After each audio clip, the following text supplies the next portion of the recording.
Welcome to Live on Purpose Radio with Dr. Paul Jenkins, where you will hear inspiring stories of ordinary people doing extraordinary things. Feed your mind with a regular dose of positive energy and show up for your life every day on purpose. Living on purpose means that you have a purpose and you do it intentionally. And now, here's your host, Dr. Paul.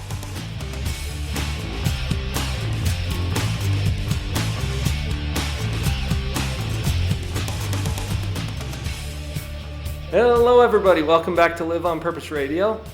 This is Dr. Paul, the shrink, who expands your life.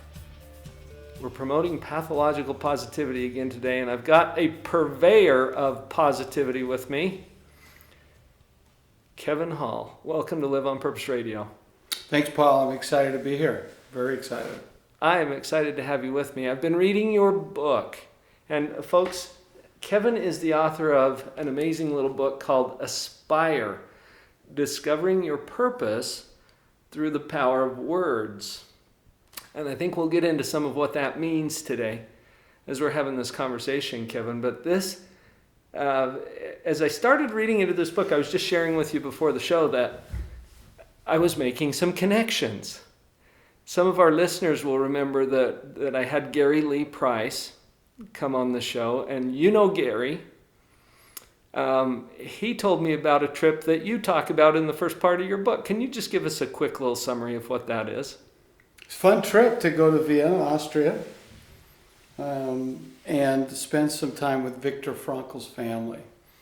And Viktor wrote one of the 10 most influential books ever written. In fact, Stephen Covey, who was a mentor of mine, who wrote the foreword to my book and worked with me on my book for 5 years. He didn't just write the foreword, he really guided me through it. He said that other than sacred writ, man's search for meaning had more impact on his thinking for creating 7 Habits of Highly Effective People than any other work. And he had actually called Viktor on his deathbed, and we were there to do some things with the Statue of Responsibility, which Gary's the artist on.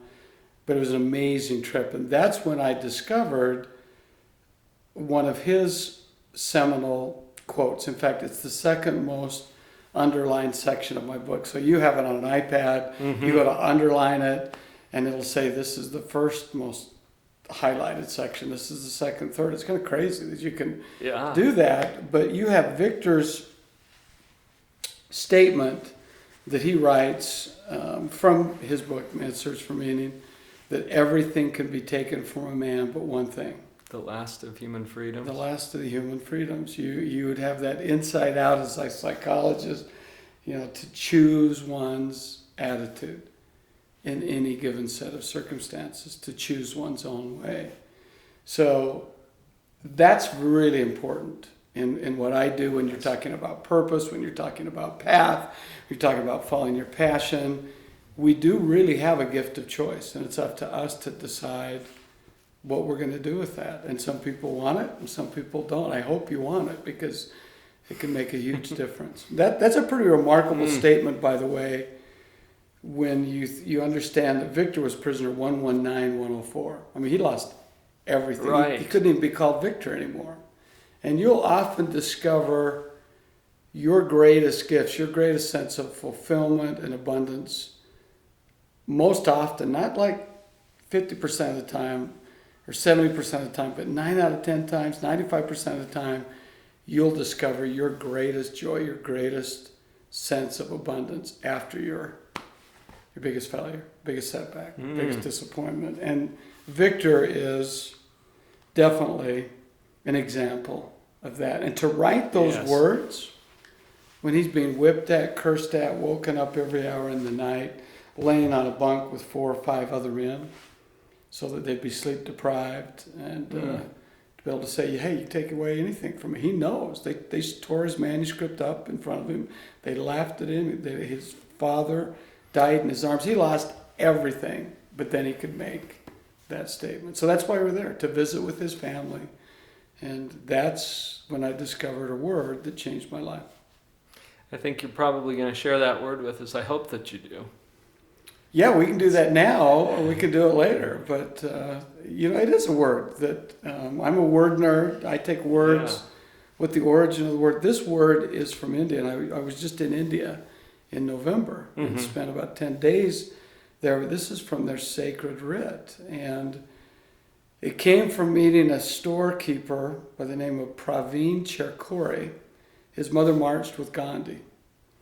And when she was pregnant, and he is now the premier Indian artist. He has works of art that sell for in the high six figures. I mean, just any artist. Mm-hmm. He's now 84 years old, and he taught me this word because he knew I'd been with the Frankl family. And he opened a big book. We had it here when we had Viktor Frankl's grandson, Alex Baselli, staying here in the United States several weeks ago, but he said, "Kevin, you're one of the greats. Will you sign this book of greats?" And it was right below Viktor Frankl's signature in Vienna at the India store. And I didn't feel too Gandhi-ish. Indira Gandhi had signed the book. Mother Teresa had passed his path. I was hoping you'd put the context on that because the book of greats, hello. Yeah, the book of, hey, you're one of the greats. And his view is that every person is an unrepeatable miracle. Every person is one of the greats. But I didn't feel that great. I didn't feel like I could sign it next to Viktor Frankl's signature, whose family we'd been with that week with Gary Price and others. So I said, "I'm sorry, I can't sign your book." And he walked me out of the restaurant, grabbed my elbow. We went 100 cobbled steps to a Chinese restaurant in the middle of Vienna. And he taught me a word, and I'll never forget that. He said, "Kevin, I learned a word in Calcutta as we lived on the streets with his family, among the poorest of the poor." This is one of the poorest places on earth. If not the poorest, it's one of probably top 2 or 3 Mm-hmm. poorest areas in the world. And having been in India recently, there's abject poverty everywhere. Right. But he was taught by his mother this word, and it's kind of got a hard G sound. He said, "Kevin, I want you to remember this word. I was writing my book. I had a journal out. I'm writing a book with a title about the power of words." He says, "You're writing a book about words. I think you should put this word in your book. It's like your Western word charity, but it might be a little deeper." And I remember thinking, Paul, what could be deeper than charity? Nothing could be deeper than charity. Yeah. And then he taught me the word, and he was right. The word is Gen Shai, Genshai, almost like gun shy. Gen Shai. So, Genshai. Gen Shai, and it means you would never treat another person in a manner to make them feel small. You would never.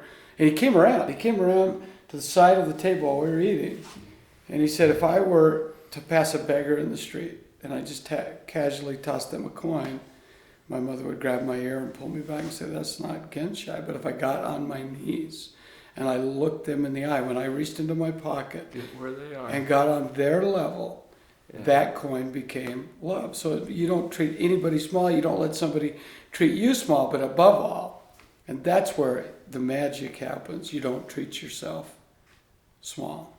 And I often find that people that are off path or off purpose, they're playing small. And they allow others to treat themselves small.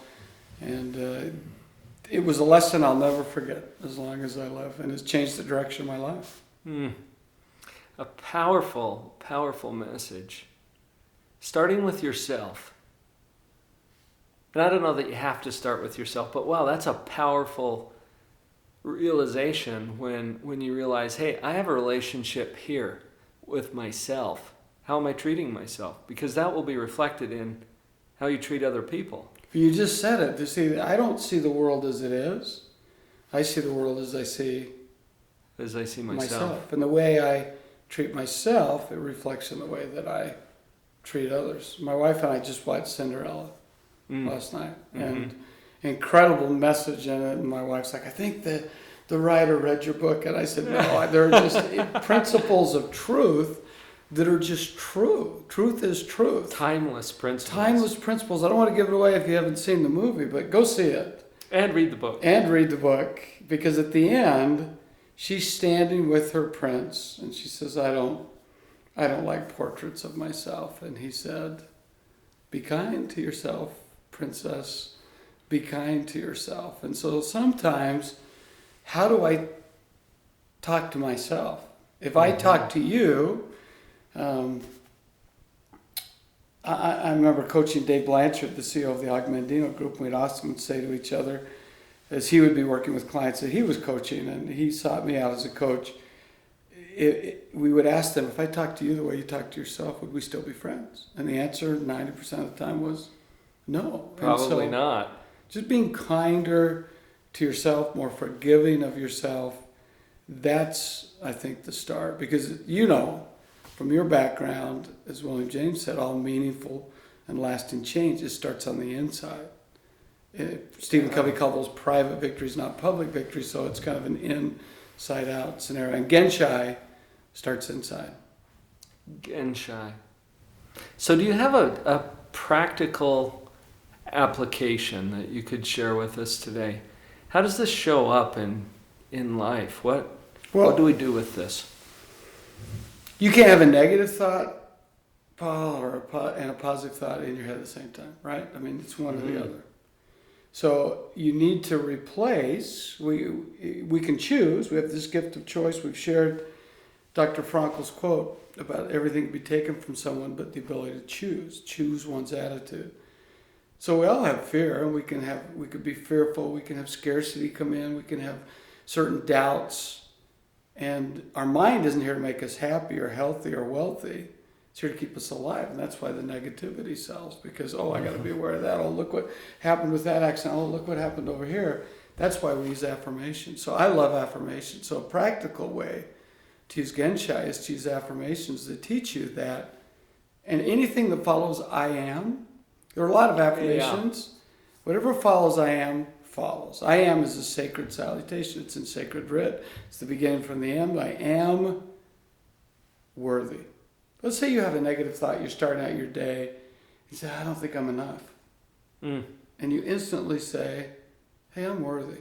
You've just made a shift. That alone is going to change the trajectory of the next 4 or 5 steps you take, the next 4 or 5 minutes. There are 5 that I use. I am worthy. I am capable and grateful. We all have a unique set of God-given gifts. I'm a person of faith. You can't have a gift without having a giver. So when you open your gifts, you honor the giver of your gifts. That's how you express your gratitude. Take your gifts, share them with others. Gratitude comes from grace, and grace means divine gifts. So when I say I'm capable and grateful, well, that shifts it too, because maybe I'm scared. I'm scared of maybe doing this interview, which I'm not. But we might say, you seem so shy. But we sometimes think, well, gee, my purpose is about me. Leadership is about me. My gifts are about me. But they're really not. They're about those who need your purpose, who need your gifts, who need your leadership. Who are you here to serve? Who are you here? And then when you focus on serving somebody else, the fear goes away and the love comes in. And there's a shift that takes place. Third affirmation that I like is I forgive. By the way, that was in Cinderella, right at the very end. I'm sorry if you've seen it, but there's the stepmother and everything's happened. And she looks up and she says, I forgive you. And I would have written it just like that. I was hoping she was going to say those exact words last night. I watched it. Because if I give you something, Paul, I take something that's mine, I give it to you, it's no longer mine. The 4 is an amplifier. So I don't just give it away, I thrust it away. And she could have chosen to be bitter at this stepmother, but she said, I forgive you. That's a gift that you give to yourself. And I say I forgive myself and others. Because sometimes we fall short. Sometimes we don't meet our expectations. Sometimes we don't have a perfect day. We don't get everything done on our list. Right. We don't take care of all of our priorities. Right. We slip backwards in an old pattern. And so if you don't forgive, it's like you have your foot on the gas pedal and you're trying to go forward on your path, but you have your other foot on the brake. At the same time. At the same time. And so what I always say is you have a chance to use your past as a hitching post or a guidepost. It's your choice. And Viktor Frankl used it as a guidepost, not as a hitching post. His grandson Alex, who stayed here, who sounds like you'll likely be interviewing fairly soon, he said he can't remember his grandfather ever bemoaning the Holocaust, losing everything, his parents, his siblings, his life's work, his unborn child, his first wife. He never bemoaned it. He used it as a guidepost and not as a hitching post. Last two affirmations to consider is I am abundant. So Paul, when you think of the ocean, if we were sitting here, we're looking out a window and there was an ocean out there, and I've lived in Southern California and love it. You've had that view. What comes, I wrote this book in Dana Point Harbor and I could look out and I could see the ocean. What comes after one wave, Paul? The next wave. The next wave. And what comes after that wave? Another wave. Another one, and another one, and another one, attesting to the fact that nature gives all and loses nothing. And then the fifth affirmation, you can create your own. I came up with these one day working with a private coaching client. I really felt they were inspired. They didn't come from me. And the fifth one is I trust myself. Beautiful. When you trust yourself, now the ability to get on path and follow the steps that need to happen, magic starts to happen. So when we come back from our break, let's dig into that a little bit and figure out what this has to do with purpose and where we can take that. Folks, we've got Kevin Hall at Live on Purpose Radio here today. Stick with us. We'll be right back.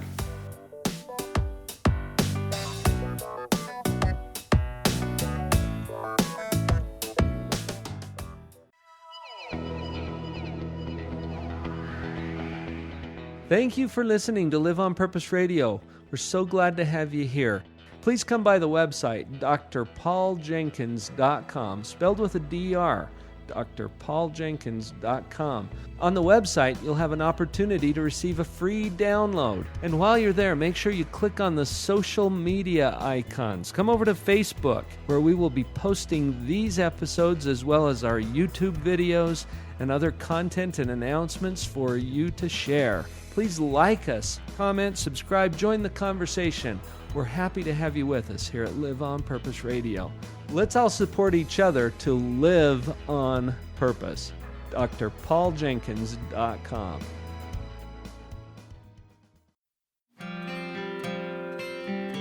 Experience is not what happens to you, it's what you do with what happens to you. Aldous Huxley.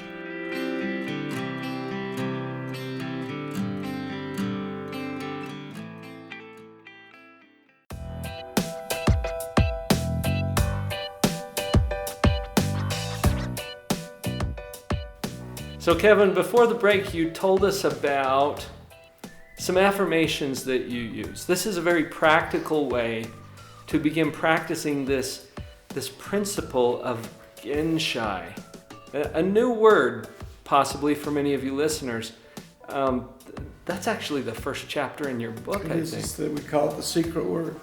The secret word. This is a powerful concept that is a timeless principle, but one that we can start to practice immediately by treating everyone, including ourselves, in a manner that builds instead of destroys, or that lifts instead of depresses.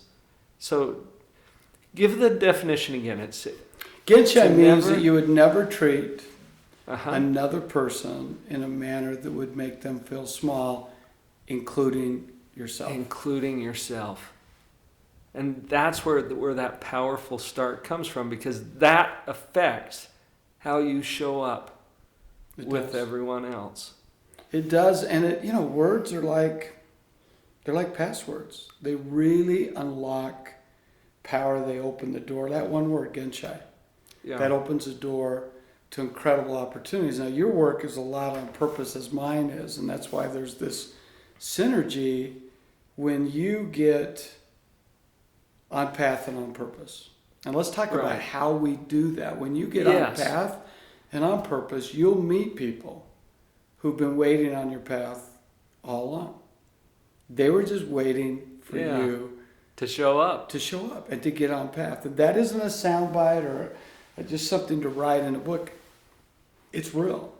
And that's one of the keys to tell you if you're on path, when you start to meet people in the field that you're going into that can help you. It makes total sense, Kevin. If I want to go to Denver and I get on the path to Denver, I'm going to find other folks going to Denver. You are. What You a are. surprise. Yes. I mean, I think, can we talk about purpose for just a minute? Is Yes, that okay? please. This is your thing. Your purpose comes from propose. So you just met my wife. We've been married 35 years. I proposed to her 36 years ago. What we could do together if we brought our gifts together. And we have 6 children and 7 grandchildren right now. Oh, awesome. Purpose comes from propose. And it's as simple as this. When you propose what it is that you'll do with your unique God-given gifts, and then you act on that proposal.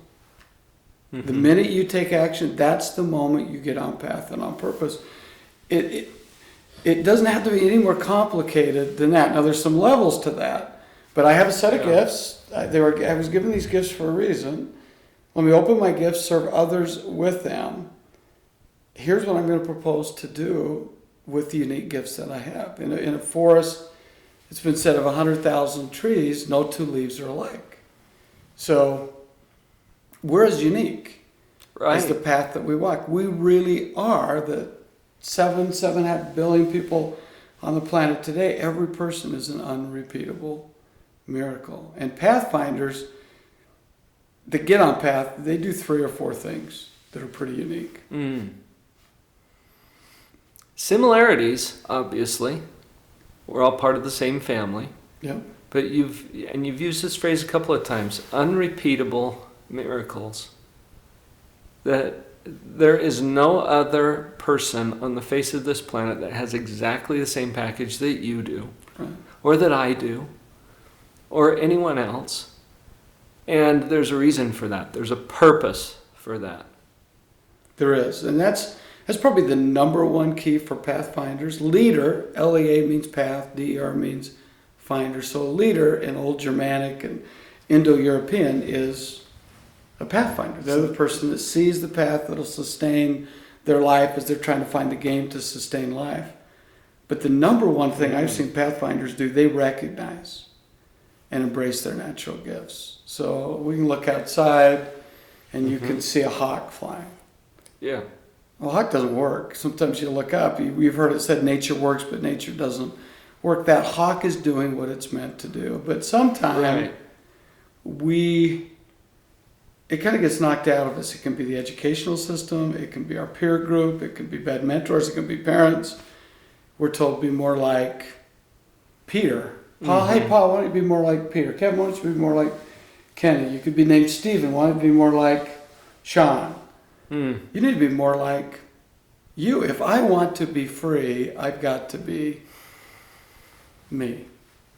And not the me that somebody else wants me to be. And that's where, and you know what it is, because people will say, you were born to do that. That's in your nature. That's second nature to you. That comes naturally to you. And you would say often, I would do it for free. Yeah. So that's a real key to getting on path and on purpose. I hear people say, I'm stressed, I'm overloaded, I'm going to have a breakdown. I don't know if you've ever dealt with people in your I don't know. That's in really your field weird. that feel like they're having a breakdown or stress. And there are times when we get overloaded and we're welcome to Earth. overcommitted. Yeah, welcome to Earth. But if that's happening 24/7, week after week after week, month after month, year after year, Then you're maybe, off path. Maybe something's off here. It's Course definitely course correction, because those words aren't meant to describe humans. Stressed came from the industrial age. When the factory was stressed or overloaded, it had a breakdown. And we need to just come back and connect to who we are. And you know what it is, because some people even say, stop doing that, because you want to do it so much. One of the things that pathfinders do is they read the clues that guide them on their path. Success leaves clues. So just like you're on that flight, you meet somebody going to Denver, we're all going to Denver. You'll meet people, like I said earlier, on your path who've been placed there to help you with what you're trying to do, or you're there to help them with what they're trying to do. But sometimes we're looking so far ahead that we don't see all of the clues every single day.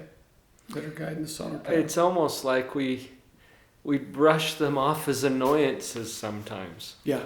That would almost be like a shopkeeper saying, I can't get any work done because of all these customers. Yeah. We say it sometimes. Hey, I'm so busy. I read yesterday, psychologists say we should never use the word busy again, and I haven't in the last few years. I use the word blessed. Hey, I'm blessed. I'm not busy. And one of my clients taught me that. Kevin, don't say busy. Say you're blessed. And I thought that was a huge shift. So we sometimes get caught up in the thick of thin things, and we miss. Can I share 2 other things about paths and passion? Well, okay.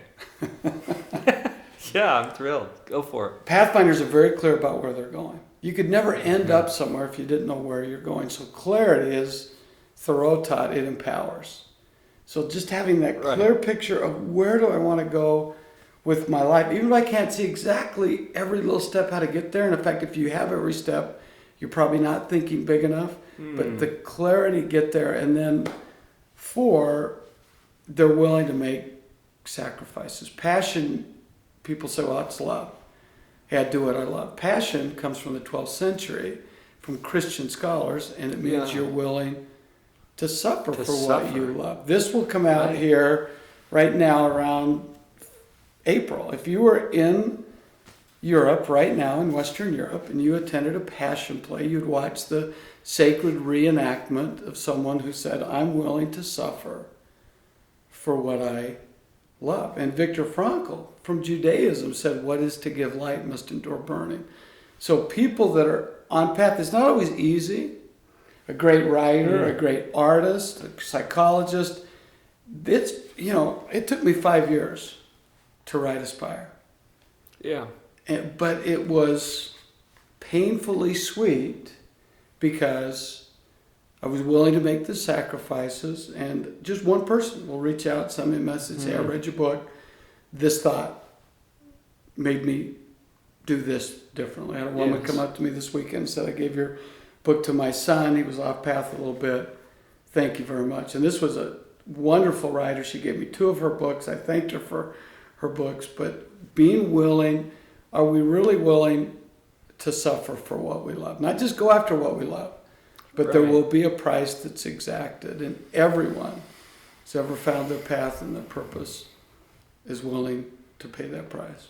I think that's sometimes how we measure the value of something. What is the price? And it's kind of painfully sweet. It doesn't have to be brutal. It doesn't have to, be a victim, but it's painfully sweet. Kevin, we could go on for hours, I'm sure, but we won't today. Listeners, hopefully something that you've heard today triggered something in you. I know it has for me. And Kevin, as I've been reading your book, it has triggered all kinds of thoughts. I've shared some of those thoughts and feelings with other people. It's made a difference for them. This is the ripple effect. Thank you for the work that you're doing, and thanks for being with us here today. Thank you, and thanks for being so positive with everything that you do. We've got some work to do to spread that around the world, I think. And listeners, if you would like to connect with Kevin, what's the best way for them to do that? You have a Facebook page. You can email me, kevin@powerofwords.com, although I get emails from all over the world. I'm not great at emails. Or you can find me on social media, Kevin Hall Aspire, or Kevin Hall Like. Or you can go to our URL, powerofwords.com. Powerofwords.com. We'll put some links on the blog post as well. Great. Folks, Kevin Hall at Live on Purpose Radio today. Go out there, it's time. Live on purpose.